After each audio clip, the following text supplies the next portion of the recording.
Sanibonani. Usisho futhi lo Ncwaba Mathendra ubayikhulu. Ngihamba nogoba amajanga amahle ombambo omageza ngobisi. Earlier today a thought came to me. What about people that do not slaughter, do not phahla, do not pray, do not get cleansed, do not go to church, they are not Christian, they are not Muslim, they are not Hindi, they are not following any religion, they're not doing anything. Yet everything seems to be going very well for them.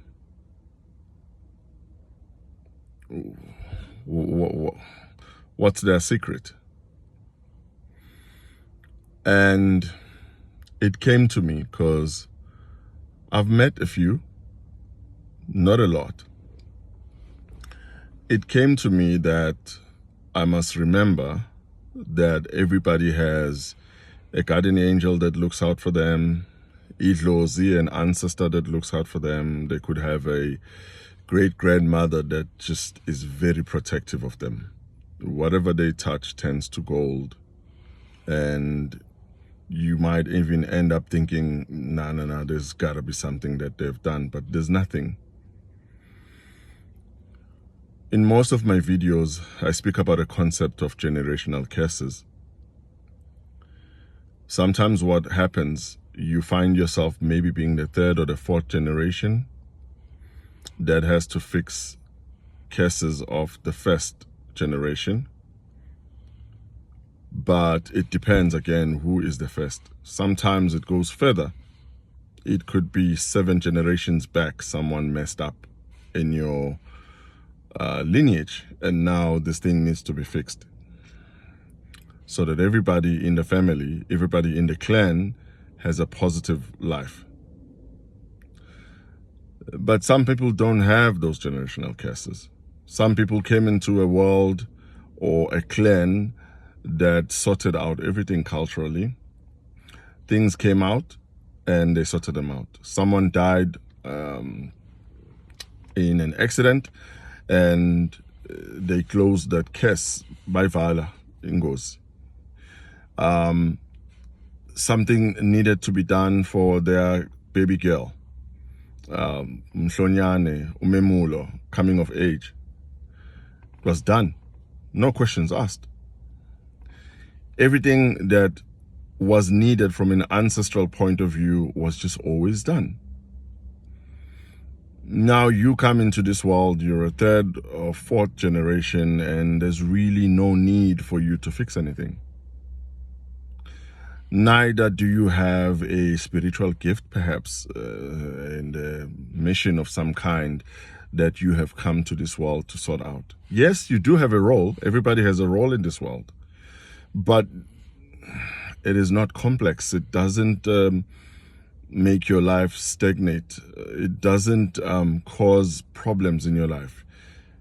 It just seems like everything flows. Now, there's another one, another level, where the same type of person, but they've never had to do anything. And now suddenly one ancestor comes out of the blue and says, hey, but I've been looking after this person and they haven't even said thank you. Then boom, out of the blue, suddenly things don't work out well for you and you don't know what to do because you were never raised that way. Because you don't know what to do. You don't even know how to pray. Now you're trying everything. You're going to church. You're going from this church to this church. You're changing religions. Nothing seems to work. And then you run into someone, because everything happens for a reason. Your ancestors will make you meet someone that will lead you to a healer that will show you, hey, you have never even done this. The healer gives you a ritual that you need to do, it's just a small one, to say thanks. And then boom, things start working out again. And then you're like, oh, okay. And then you leave it like that. And then things go well, they go well, and then they stop again. And then you come back again, like, hey, but, and then it's like, no. It needed to be a part of life now. Now that's when the ancestors are putting in a fix so that you will teach your kids that they need to do this. But the question still comes back to that one that doesn't have to do anything. The ultimate result is that for some strange reason, his kids or her kids may have problems because now they are the following generation. What am I trying to say? I'm trying to say that even if there's nothing wrong with your life, learn your culture, learn your people's culture, learn to know how to do things so that they don't come back later on, even when you're dead and gone.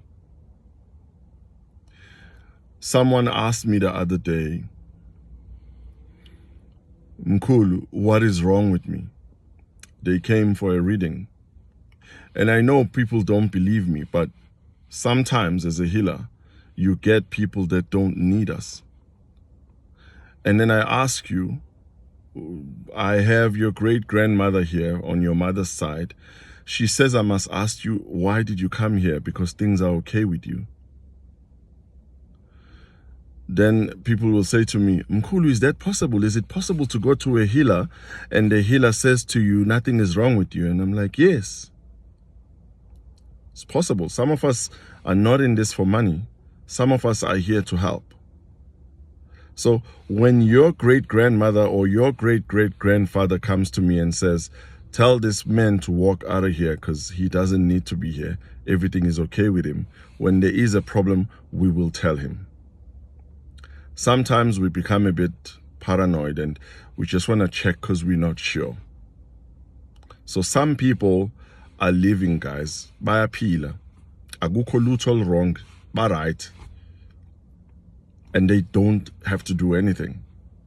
If you are that person, it's fine. My advice to you, just make sure from a cultural point of view, you follow culture, so that your children and your children's children know what needs to be done. So learn about how things are done at home, so that you can maintain that okay for generations to come. So, yeah, interesting thought I had, and I thought I'd share it with you guys. Not everybody has a problem that is spiritual or that is traditional, but you still need to understand your culture. Thank you. Thokozani bantu bakithi, Lesedi, Makhosi, Tamaku, Thobela. Ngiyabonga.